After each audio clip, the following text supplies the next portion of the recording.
Ռուսոֆիլ նեոբոլշևիկները հաճախ ասում են, որ մենք այսօրվա 29840 կիլոմետր տարածքով Հայաստանի համար պարտական ենք Ռուսաստանին, քանի որ բոլշևիկների միջամտության շնորհիվ Ալեքսանդրապոլի պայմանագիրը, որը ստորագրվել էր 1920 թվականի դեկտեմբերին, կորցրեց իր ուժը, եւ դրա փոխարեն ստորագրվեցին 1921 թվականի Մոսկվա եւ Կարսի պայմանագրերը։ Սակայն դա լկտի սուտ է։ Առանց բոլշևիկյան Ռուսաստանի քեմալիստներին ցուցաբերած մեծ ֆինանսական եւ ռազմական օգնության ընդհանրապես չէր ստորագրվի Ալեքսանդրապոլի պայմանագիրը, քանի որ Աթաթուրքի զորքերի դեմ հայկական բանակը չէր էլ պարտվի։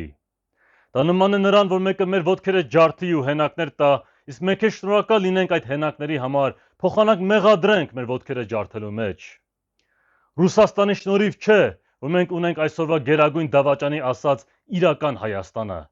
Այն նրա ու նրա հետ համագործակցող հայադավ բոլշևիկների պատճառով է, որ մենք չունեցանք իրական անկախ միացյալ ու հզոր Հայաստան։ Առանց բոլշևիկների Թուրքիայի Հանրապետությունը, ինչպես այսօր ճանաչում ենք, երբեք գոյություն չէր ունենա, որովհետև ռուսաջհուդները փրկեցին թրքաջհուդներին։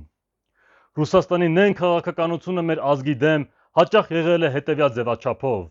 մեզ դավաճանեն եւ ներկայանան որպես փրկիչներ, կամաց ոտնահարելով մեր ազգային շահերը եւ ոչնչացնելով մեր ինքնիշխանությունն ու անկախությունը։ Եվ այն նույն քաղաքականության հետևանքները պետք է հասկանան նաեւ այսօր, քանի որ այսօրվա հետխորհրդային Ռուսաստանը խորհրդային Ռուսաստանի շարունակությունն է։